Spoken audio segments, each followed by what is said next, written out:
Ma mère a annulé mon mariage et l'a qualifié de « cirque », tandis que ma sœur a souri et a dit « mieux vaut la prochaine fois ». Je n'ai répondu que « entendu ». Mais des semaines plus tard, quand elles ont imploré mon aide, j'ai répondu par texto « le cirque est déjà complet ». Ma mère portait du Chanel à son audience pour fraude. Une veste croisée en ivoire, ses bonnes perles, des talons bas de la couleur de la crème. Elle avait l'air d'assister à un déjeuner de charité, pas d'être assise dans une salle d'audience, répondant de 150 000 $. Elle avait, en toute discrétion et avec méthode, sur une période de 11 ans, volé sa propre fille. Cette fille, c'était moi. J'étais assise à 12 pieds d'elle dans un blazer gris que j'avais acheté la semaine précédente parce que j'avais besoin de quelque chose qui disait « Je ne suis pas détruite ». Je l'ai regardée s'installer sur sa chaise avec l'aplomb exercé d'une femme qui, une seule fois dans sa vie d'adulte, n'avait jamais été tenue responsable de quoi que ce soit. Elle a lissé son revers. Elle a touché ses perles. Elle a regardé droit devant elle. Elle ne m'a pas regardé. C'était bien ainsi. J'avais assez à regarder pour nous deux. Je devrais vous dire qui j'étais avant tout cela, car le avant compte. Le avant est ce qui donne un sens au après. Mon nom est Olivia Reed. J'ai 29 ans. Je travaille comme coordinatrice de projet senior pour un cabinet d'architecture de taille moyenne à Charlotte, en Caroline du Nord. Le genre de travail qui semble peu glamour et est en fait profondément satisfaisant si vous êtes le genre de personne qui aime l'ordre, les systèmes et le plaisir tranquille de faire fonctionner des choses compliquées. Je suis ce genre de personne. Je l'ai été depuis l'enfance, probablement parce que l'enfance dans la maison Reed l'exigeait. Ma mère, Patricia Reed, est le genre de femme que les gens décrivent comme redoutable. Grande, bien habillée, socialement précise. Elle dirigeait le foyer comme un général dirige une campagne, stratégiquement, avec une hiérarchie claire et très peu de tolérance pour toute déviation du plan. Mon père, Robert, était doux et conciliant, comme le sont parfois les hommes qui ont passé 30 ans aux côtés d'une force de la nature. Il souriait beaucoup. Il s'inclinait constamment. Avant, je pensais que c'était de l'amour. Je comprends maintenant que c'était quelque chose de plus compliqué. Ma sœur Grace a 3 ans de moins que moi et a toujours été, dans la cosmologie de ma mère, la planète la plus prometteuse. Grace est plus jolie de la manière conventionnelle que ma mère valorise, cheveux plus clairs, nez plus petit, le genre particulier de féminité sans effort qui rend bien en photo lors des événements de club de campagne. Grace est aussi, je finirai par le comprendre, consentante à être d'accord, consentante à accepter, consentante à détourner le regard de choses qui méritent d'être regardées directement. Cette consentance était une monnaie dans notre famille. Je n'ai jamais été très douée pour la dépenser. Et puis il y avait Ethan. Ethan Marsh est entré dans ma vie il y a 4 ans par l'intermédiaire d'un ami commun lors d'une pendaison de crémaillère. Il était ingénieur civil, 32 ans, discret en public et drôle en privé, le genre d'homme qui répare les choses dans votre appartement avant que vous n'ayez fini d'expliquer ce qui est cassé. Je l'aimais d'une manière simple et peu glamour, comme j'aime la plupart des choses qui comptent pour moi, avec constance, sans performance. Il a fait sa demande un mardi soir dans notre cuisine pendant que je faisais la vaisselle, ce qui semble peu romantique et était en fait la chose la plus romantique que j'ai jamais vécue, car cela signifiait qu'il n'attendait pas le bon éclairage. Il voulait juste demander. Ma mère n'aimait pas Ethan. Elle ne l'avait jamais dit directement. Elle était trop habile pour la franchise, mais je le sentais comme on sent un courant d'air dans une pièce. La température était toujours légèrement fausse quand son nom était mentionné. Il venait de l'Ohio. Sa famille ne passait pas l'été quelque part. Il conduisait un Ford F-150 de 6 ans. Ces choses n'ont jamais été dites à haute voix. Elle n'avait pas besoin de l'être. Quand je lui ai dit que nous étions fiancés, elle a souri, m'a serré dans ses bras et a dit, comme c'est merveilleux, ma chérie. Et je l'ai cru parce que j'avais passé 29 ans à vouloir le faire. Ce fut la première erreur que je commis. Il y en eut d'autres. 6 semaines avant le mariage, ma mère m'a appelé un dimanche après-midi avec une offre qu'elle a présentée, comme elle présente la plupart des choses, comme de la générosité. Laisse-moi gérer les paiements des fournisseurs, a-t-elle dit, concentre-toi sur les parties amusantes, les essayages de robes, le dîner de répétition. Laisse-moi la logistique. J'ai hésité. Je me souviens de l'hésitation, d'une petite friction interne, d'une chose qui en savait plus et essayait d'attirer mon attention. Je l'ai ignorée. J'étais à 30 jours de l'événement le plus important de ma vie, et ma mère me proposait son aide. Et j'avais tellement voulu son aide sincère et enthousiaste, pendant si longtemps que je ne pouvais pas me permettre de regarder l'offre de trop près. Tu es sûre, ai-je dit. Bien sûr, a-t-elle répondu. Tu es ma fille. Je lui ai donné la liste des fournisseurs. Chaque nom, chaque contact, chaque calendrier de paiement. Ivy Oaks Garden, notre lieu de réception, $8 400. Solde dû. Sable Floral Design, $3,200. Cornerstone Catering, $6,800. Whitmore Photographie, $4,500. 14 fournisseurs au total. J'ai préparé une feuille de calcul impeccable, parce que je suis qui je suis. Et je la lui ai envoyée par email avec une note qui disait « Merci, maman ». J'ai même ajouté un cœur. Pendant 3 semaines, elle m'a envoyé des reçus, des emails de confirmation, des réponses de fournisseurs transférés, un dossier Google Drive qu'elle avait créé, appelé « Paiement de mariage d'Olivia ». Tout semblait correct. J'ai jeté un coup d'œil au document comme on jette un coup d'œil à un détecteur de fumée, rassuré par sa présence, sans regarder assez attentivement pour remarquer que la batterie était morte. Le premier appel est arrivé un jeudi matin, le 12 octobre, à 9h18. Je connais l'heure parce que je venais de m'asseoir à mon bureau avec mon café, et je me souviens d'avoir regardé l'horloge après, essayant de comprendre comment 11 minutes pouvaient complètement réorganiser une vie. C'était Sarah Tillman, la coordinatrice d'événements à Ivy Oaks Garden. Voix professionnelle, prudente, la voix de quelqu'un qui annonce de mauvaises nouvelles qu'on lui a demandé de transmettre par son supérieur. Je vous appelle au sujet de l'annulation de votre réservation du 4 novembre, a-t-elle dit. J'ai posé mon café. Je suis désolée. Nous avons reçu un avis d'annulation signé la semaine dernière. J'ai supposé que vous aviez déjà trouvé une alternative, mais je voulais confirmer avant de libérer votre date, Sarah. Ma voix était très posée. Je n'ai pas envoyé d'avis d'annulation. Une pause. Nous avons un document signé. Votre nom, votre signature. Pouvez-vous me l'envoyer tout de suite pendant que je suis au téléphone? Il est arrivé en 40 secondes. Je l'ai ouvert. Il y avait mon nom, Olivia Reed. Il y avait ma signature, ou quelque chose d'assez proche de ma signature pour que si vous n'étiez pas moi, vous ne le remettriez pas en question. Les boucles du O étaient légèrement plus larges que celles que je fais. La queue du D était courbée différemment, mais c'était proche. C'était très, très proche. J'ai dit à Sarah de garder la date. Je lui ai dit qu'il y avait eu une erreur. Je lui ai dit que je rappellerais dans l'heure. J'ai raccroché et j'ai fixé mon écran. Et puis la fleuriste a appelé, puis le traiteur, puis le photographe. À 10h45, j'avais reçu 5 appels et 5 versions de la même conversation. Avis d'annulation, document signé, mon nom, cette presque signature. Les appels ont continué pendant l'heure du déjeuner.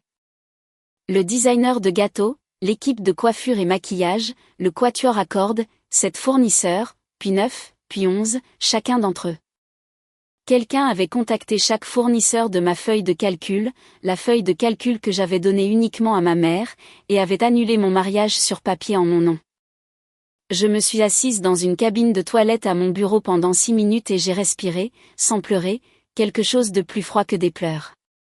Puis je me suis lavé le visage, je suis retournée à mon bureau et j'ai pris mes clés. J'ai conduit jusqu'à la maison de ma mère sans appeler d'abord. 40 minutes sur LI 85, le genre de trajet dont on ne se souvient de rien après parce que l'esprit est ailleurs. Je me suis garée dans son allée à 12h33 et j'ai franchi la porte d'entrée, qui était déverrouillée, comme toujours, car ma mère pensait que les portes verrouillées étaient pour les gens qui avaient quelque chose à cacher. Elle était dans la cuisine, arrangeant des roses du jardin dans un vase en cristal, des roses pâles, les grandes tiges qu'elle cultivait spécifiquement pour la table de la cuisine. Elle portait une blouse en lin crème et ses lunettes de lecture poussées sur sa tête. Elle a levé les yeux quand je suis entrée avec l'expression douce et agréable de quelqu'un qui venait de ne penser à rien en particulier. Olivia, je ne savais pas que tu venais. J'ai levé mon téléphone avec le document d'annulation à l'écran. Pourquoi, ai-je dit. Elle a regardé le téléphone. Puis elle a pris ses ciseaux et a coupé le bas d'une tige, une coupe nette en diagonale, et l'a placée dans le vase. C'est pour ton bien, a-t-elle dit.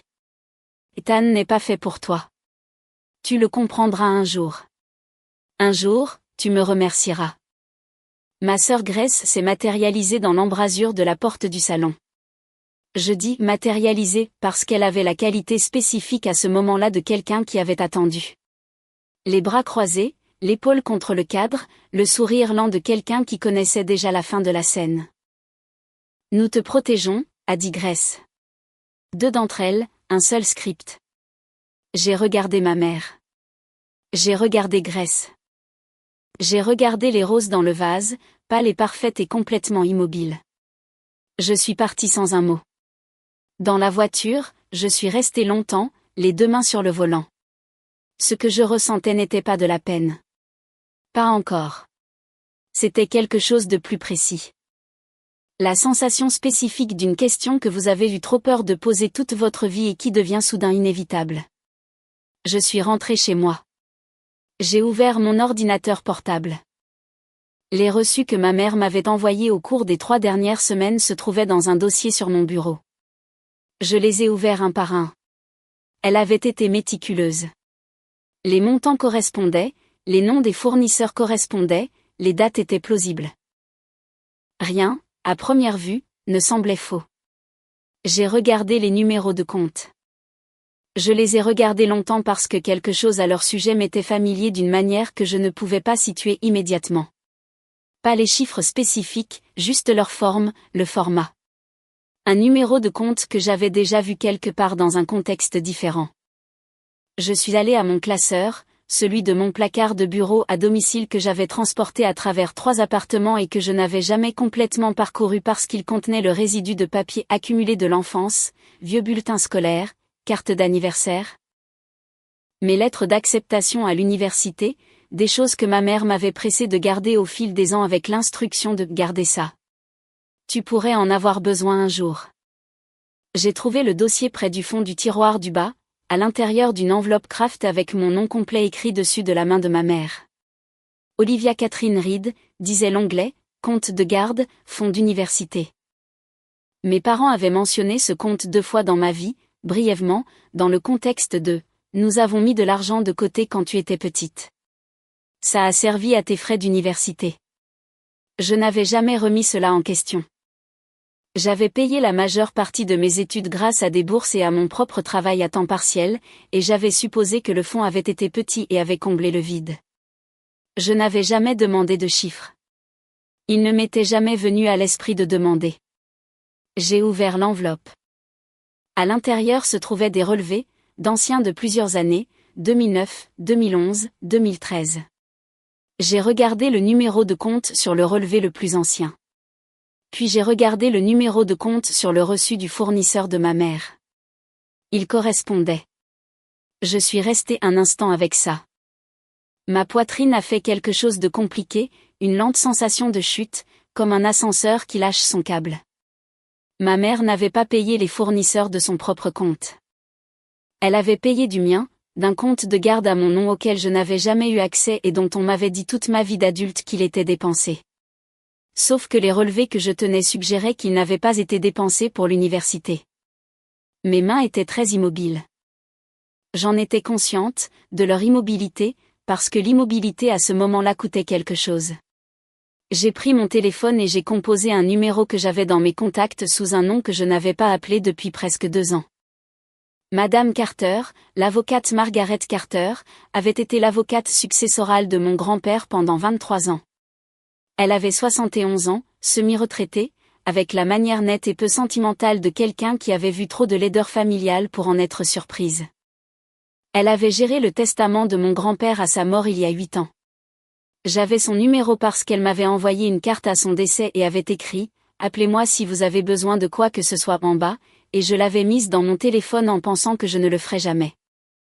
Elle a décroché au 3e coup de fil. Madame Carter, ai-je dit.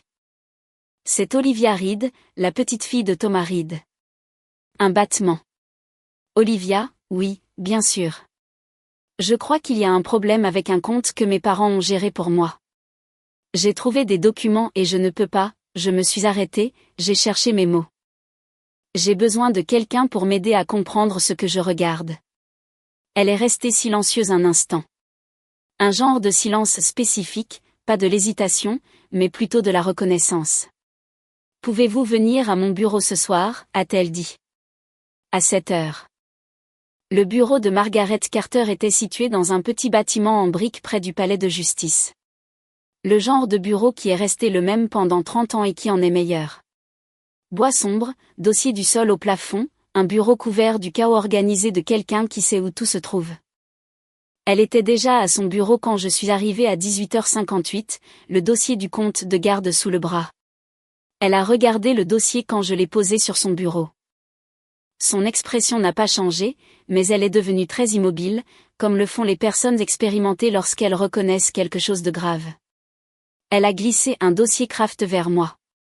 Il portait mon nom sur l'onglet. Avant que tu ne me montres le tien, a-t-elle dit, je veux te montrer quelque chose. À l'intérieur se trouvait un document que je n'avais jamais vu. Un acte de fiducie. L'écriture de mon grand-père sur la page de garde, dans la cursive soignée d'un homme de 82 ans qui avait appris la calligraphie à l'époque où la calligraphie s'enseignait. La fiducie Olivia Catherine Reed établie le 14 mars 2004. Le chiffre en haut de la première page a brouillé ma vision sur les bords. 275 000 $. Mon grand-père avait été un homme discret, un électricien à la retraite qui conduisait une Buick de 10 ans et cultivait des tomates dans son jardin. Je savais qu'il était prudent avec l'argent. Je n'avais pas su qu'il était aussi prudent, ou que le bénéficiaire de 25 ans de vie prudente était moi. La fiducie avait des conditions, a expliqué Madame Carter d'une voix posée, comme quelqu'un qui lit des faits pour preuve. Le capital était protégé et intouchable jusqu'à l'événement déclencheur. Les événements déclencheurs étaient au nombre de 2, j'avais 30 ans où je me mariais, selon la première éventualité. Au déclenchement, un audit obligatoire suivrait. Chaque dollar entrant et sortant de la fiducie depuis sa création serait examiné par un auditeur financier indépendant. Chaque transaction devrait être justifiée. Madame Carter a commencé à faire glisser des relevés bancaires sur le bureau, un à la fois. Pas les relevés du compte de garde que j'avais apporté, mais des relevés différents. Des relevés de fiducie. Des rapports trimestriels officiels que je n'avais jamais reçus et qui avaient été envoyés, en fonction de l'adresse postale enregistrée, à la maison de mes parents. Rénovation de la cuisine. Août 2014. 25 000 $. Démarrage de la boutique de graisse. Capitalisation initiale janvier 2017, 50 000 $. Voyage d'anniversaire en Europe, avril 2016, 11 400 $. Cotisation annuelle au Country Club, cette année consécutive, 4 800 $ chacune. La Lexus de mon père, financée en partie par un décaissement de la fiducie, mars 2019, 18 500 $. Les relevés continuaient d'arriver. Ma mère avait répertorié chaque retrait avec une catégorie. Soutien éducatif, entretien familial, gestion immobilière, le langage de quelqu'un qui avait réfléchi à comment appeler les choses avant que quiconque ne pose la question, le langage de quelqu'un qui avait planifié. Sur 11 ans. 151 400 $ disparus. Je suis restée assise sur cette chaise et je n'ai pas fait un bruit. J'étais consciente de ma propre respiration, lente, délibérée, consciente du bourdonnement fluorescent de la lumière du bureau, consciente des mains de Madame Carter soigneusement pliées sur le bureau. Elle ne me regardait pas avec pitié. Elle me regardait avec l'attention mesurée de quelqu'un qui attendait que je finisse de comprendre. Ma mère n'avait pas annulé mon mariage parce qu'elle n'aimait pas Ethan. Elle l'avait annulé pour empêcher l'audit. Elle avait falsifié ma signature sur 11 avis d'annulation à 11 fournisseurs pour que le mariage n'ait pas lieu. Le déclencheur ne serait pas tiré et les 124 000 $ restants dans la fiducie ne seraient pas examinés par un auditeur financier qui passerait environ 40 minutes à trouver ce que Madame Carter avait trouvé en 90. Chaque fois que ma mère me traitait d'ingrate, elle dépensait mon argent. Chaque carte d'anniversaire signée de tout mon amour, chaque dîner de vacances, chaque représentation familiale, financée en partie par une fiducie que mon grand-père avait créée pour moi et dont je n'avais jamais connu l'existence. La boutique de graisse, la cuisine de ma mère, la Lexus que mon père conduisait pour ses parties de golf, mon avenir, tout cela. J'ai regardé Madame Carter. Déposer plainte, ai-je dit. Déposer tout. Elle a hoché la tête une fois, lentement, comme si elle avait attendu exactement ces mots. Il y a une dernière chose, a-t-elle dit en sortant un dernier document. Les signatures falsifiées. Je veux que vous regardiez quelque chose. Elle a placé mon avis d'annulation, celui que Sarah Tillman d'Ivy Oaks Garden m'avait envoyé, à côté d'une carte de signature enregistrée auprès de la fiducie. Les deux portaient le nom d'Olivia Reed. Un expert en documents médico-légaux peut confirmer ce que, je crois, nous voyons déjà tous les deux, a-t-elle dit. Mais je veux vous préparer. Ce n'est pas seulement une fraude civile, Olivia. La falsification de documents légaux, d'avis d'annulation, de cartes de signature. C'est criminel. Le mot criminel se posa entre nous sur le bureau comme un objet. À qui dois-je parler, ai-je dit. Les 72 heures suivantes se sont déroulées d'une manière spécifique à la crise, à la fois très rapide et très lente. Le monde se réarrangeait tandis que vous étiez au milieu, essayant de garder pied. Madame Carter m'a orienté vers un expert en documents médico-légaux nommé Dr Philippe Okafor, titulaire d'un doctorat en analyse de documents suspects de l'Ohio State et qui avait témoigné en tant qu'expert dans 47 affaires judiciaires sur 18 ans. Je me suis assise dans son bureau un vendredi après-midi et je l'ai regardé étudier mes avis d'annulation sous une loupe grossissante pendant 37 minutes sans rien dire. Puis il a levé les yeux. Le motif de pression est compatible avec un écrivain gaucher, a-t-il dit. Votre signature naturelle montre une dominance de la main droite. Les levées de stylo se produisent à des endroits différents. L'espacement proportionnel des lettres est décalé d'environ 12%. Il a posé la loupe. Quelqu'un a étudié votre signature et l'a reproduite soigneusement, mais une copie soignée reste une copie. Il a soumis ses conclusions écrites à Madame Carter comme pièce à conviction C. Le samedi matin, j'ai rencontré la détective Angela Hurst au service de police de Charlotte-Mecklenburg. La détective Hurst travaillait au crime financier depuis 14 ans. Directe, efficace, le genre de personne qui prend des notes avec un crayon mécanique et pose des questions dans l'ordre précis qui sera le plus utile plus tard. Elle m'a écouté pendant 1 heure. Elle m'a demandé d'apporter tous les documents que j'avais. J'ai apporté un dossier avec 31 pages de preuves, classées et étiquetées, parce que je suis qui je suis. Elle a regardé le dossier et a dit, « Vous avez organisé ça vous-même » ? Oui. D'accord. Elle a pris une note. Madame Reed, d'après ce que vous avez décrit, le détournement de fonds fiduciaires et les documents de signature falsifiés. Nous examinons une potentielle fraude par fil, falsification criminelle en vertu du statut général de Caroline du Nord 14 à 119. Et manquement au devoir fiduciaire en tant que co-administrateur de fiducie. Elle m'a regardé de manière égale. C'est grave. Je sais, ai-je dit. Votre mère est la signataire de l'accord de co-administration de la fiducie ? Oui, mon père aussi, mais Madame Carter pense qu'il n'a peut-être pas été l'acteur principal. Elle a pris une autre note. Je devrais obtenir les relevés du compte fiduciaire par le biais d'une assignation, ce qui prendra quelques jours. Ne discutez pas de cela avec votre famille avant que nous n'ayons eu l'occasion de. Détective, ai-je dit. Je n'ai pas parlé à ma mère depuis jeudi. Elle m'a regardé. Bien. Elle n'était pas la seule à appeler cette semaine-là. Le dimanche à 23h47, mon téléphone s'est allumé avec le nom de ma mère 3 fois de suite, sans réponse. Puis un SMS qui disait, « Olivia, je sais que tu es contrariée. S'il te plaît, appelle-moi. Nous devrions parler en famille avant que cela n'aille plus loin. » Ma sœur a envoyé un SMS séparé, « Maman est inquiète. Elle veut juste ce qu'il y a de mieux pour toi. Tu le sais. » J'ai fait une capture d'écran des deux. Je les ai transmis à Madame Carter. L'appel le plus difficile de cette semaine n'a pas été à un détective ou à un avocat. Ce fut à Ethan le vendredi soir quand je me suis assise sur notre canapé et lui ai tout raconté. La fiducie, les faux, les avis d'annulation, les 150 000 $. Il est resté silencieux pendant longtemps, assez longtemps pour que je commence à m'inquiéter. Puis il a dit, alors, elle a annulé notre mariage pour cacher l'argent? Oui, et l'argent était à toi depuis le début. Oui. Il a tendu la main et a pris la mienne. Il n'a rien dit d'autre pendant un moment. Nous sommes restés ainsi jusqu'à ce que la pièce s'assombrisse et que je réalise qu'aucun de nous n'avait allumé les lumières. Que veux-tu faire, a-t-il dit finalement. J'ai déjà dit à l'avocate de déposer plainte, ai-je dit.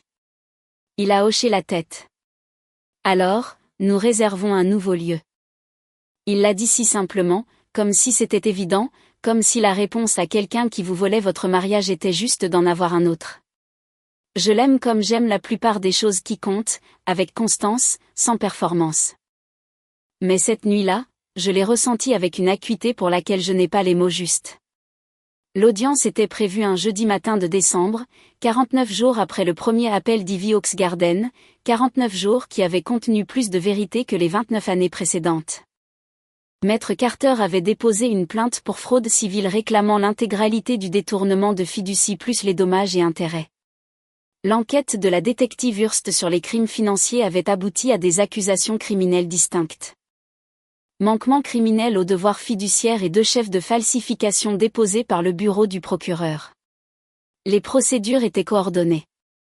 Nous étions d'abord au civil. Je suis arrivée en avance. Je me suis assise au 2e rang derrière notre table et j'ai regardé la galerie se remplir. Les amis de mes parents étaient là. 4 ou 5 femmes du cercle social de ma mère, le club de campagne, le genre de femmes qui assistent à des choses comme ça pour avoir quelque chose à en dire plus tard.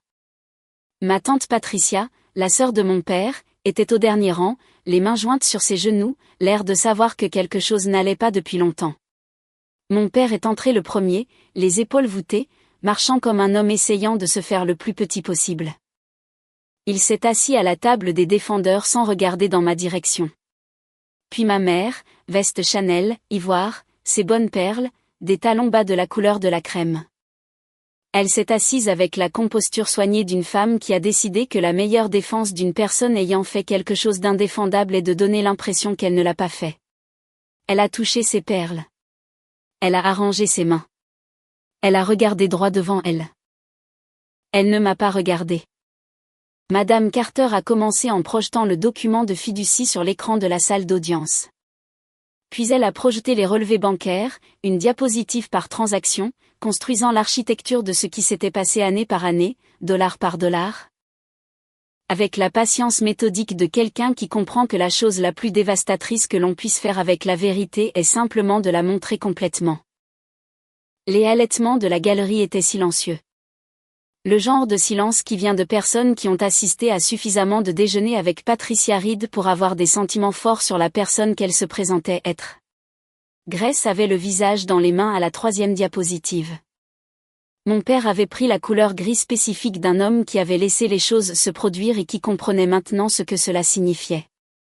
Quand le rapport d'audit indépendant de l'administrateur de la fiducie a été affiché, celui montrant 151 400 $ de décaissement non autorisé sur 11 ans, j'ai vu la main de ma mère se lever lentement vers ses perles. Le geste qu'elle avait fait toute ma vie quand elle avait besoin de se rassurer sur l'identité qu'elle croyait être. Le juge était une femme nommée l'honorable Francis Deoka, 26 ans sur le banc, qui avait la qualité particulière des juristes expérimentés, une immobilité absolue et une économie d'expression, de sorte que lorsqu'elle parlait, chaque mot était enregistré. Les preuves présentées, a dit le juge de l'Oka, établissent un modèle clair et soutenu de détournement sur 11 ans d'une fiducie établie au seul bénéfice de la requérante. La caractérisation par les intimés de ces retraits comme des dépenses familiales ne constitue pas une base légale pour un décaissement d'une fiducie restreinte. Une pause. L'amour n'est pas une défense contre la fraude, Madame Reed. L'inquiétude n'est pas une défense contre le vol. Le marteau est tombé. 227 000 $ en ma faveur. Le solde principal de la fiducie moins ce qui avait été légitimement dépensé, plus les dommages et intérêts, plus les frais juridiques. Immédiat. Je me suis levée. J'ai boutonné mon blazer. J'ai pris mon sac. Dans le couloir, les talons de ma mère résonnaient rapidement sur le sol de marbre derrière moi. J'ai senti sa main sur mon bras avant d'entendre sa voix. Olivia. Sa voix avait une qualité que je n'y avais jamais entendue auparavant. Une fissure à la surface, la fracture spécifique d'un contrôle qui avait enfin atteint sa limite. Nous sommes toujours une famille. Quoi qu'il soit arrivé, nous sommes toujours une famille. Nous pouvons en parler. Nous pouvons trouver un moyen de... J'ai regardé sa main sur mon bras. Puis j'ai regardé son visage pour la première fois de ma mémoire. Elle paraissait son âge. 63 ans. Les rides autour de ses yeux étaient profondes, son calme n'était pas parti, mais s'érodait. Les perles à son cou, exactement les mêmes perles qu'elles avaient toujours été, financées par la source exacte que je connaissais maintenant. Tu as annulé ça aussi, ai-je dit. Je me suis retournée et j'ai marché vers les portes. La lumière à travers les fenêtres du palais de justice était pâle et propre en hiver. Et quand j'ai poussé pour sortir, l'air froid m'a frappé d'une manière qui ressemblait à quelque chose qui s'ouvrait plutôt que quelque chose qui se fermait. Mon téléphone a vibré dans ma poche. Je me suis arrêtée sur les marches du palais de justice et j'ai regardé l'écran. Un numéro que je ne reconnaissais pas, code régional de la Géorgie. Un SMS. 3 lignes. Olivia Reed. Je sais ce qui s'est passé au tribunal aujourd'hui. Il y a autre chose sur ta famille que tu ne sais pas encore. Quelque chose de bien plus grand que la fiducie. J'ai essayé de joindre la bonne personne pendant 2 ans. S'il te plaît, appelle-moi. Je suis restée là, sous le mince soleil de décembre, et je l'ai lu 3 fois. Ma mère avait volé mon avenir pour s'offrir un cadeau qui pourrissait déjà avant que je ne le découvre. Et maintenant, quelqu'un me disait qu'il y avait quelque chose de plus grand. J'ai appelé. 6 mois plus tard, j'ai épousé Ethan sur la pelouse arrière d'un vignoble à 20 minutes de la ville. Une soirée de mai, chaude et verte, le genre de lumière qui n'existe que pendant environ 40 minutes avant le coucher du soleil et fait tout ressembler à quelque chose dont on devrait se souvenir. Notre célébrant était un ami d'université d'Ethan. Les fleurs étaient simples, des renoncules et de l'eucalyptus, parce que je les aimais, pas parce qu'elles rendaient bien en photo. La fiducie de mon grand-père a financé le mariage, chaque dollar. L'affaire pénale contre ma mère et mon père a progressé lentement, comme le font les affaires pénales. Et je ne prétendrai pas savoir comment cela se termine encore, car au moment où je raconte ceci, ce n'est pas encore le cas. Ce que je sais, c'est qu'il y a maintenant 2 chefs d'accusation de falsification et un de manquement criminel au devoir fiduciaire, plaidés par un procureur qui semble, d'après ce que Madame Carter me dit, réellement motivé. Je sais aussi que la personne qui m'a envoyé un SMS sur les marches du palais de justice était un homme nommé David Roer. Et ce qu'il m'a dit quand je l'ai appelé nécessitera sa propre histoire. Racontez quand je serai prête. Ce que je sais avec certitude, c'est ceci, j'ai passé 29 ans à jouer pour un public qui avait déjà décidé de la valeur de la performance. J'ai passé 29 ans à appeler cela de l'amour parce que je n'avais pas de meilleurs mots. J'ai de meilleurs mots maintenant. Le cercle social de ma mère s'est tranquillement réorganisé autour de son absence. Le country club envoie des avis de renouvellement. Elle, d'après ce que je comprends, passe son temps et l'argent qui lui reste, cette fois-ci le sien, avec un avocat qui travaille très dur. Grace ne m'a pas contacté. Je ne m'attends pas à ce qu'elle le fasse. Les photos du vignoble sont arrivées la semaine dernière. Sur l'une d'elles, ma préférée, Ethan me regarde pendant que je parle à une amie. Et son expression est celle d'une personne qui a décidé de garder quelque chose, de s'y accrocher avec soin. Je l'ai posé sur le bureau où je gardais le classeur de mariage. Le classeur a disparu. J'ai refermé ce chapitre et j'ai continué d'avancer. Et ce qui se trouvait de l'autre côté de cette marche était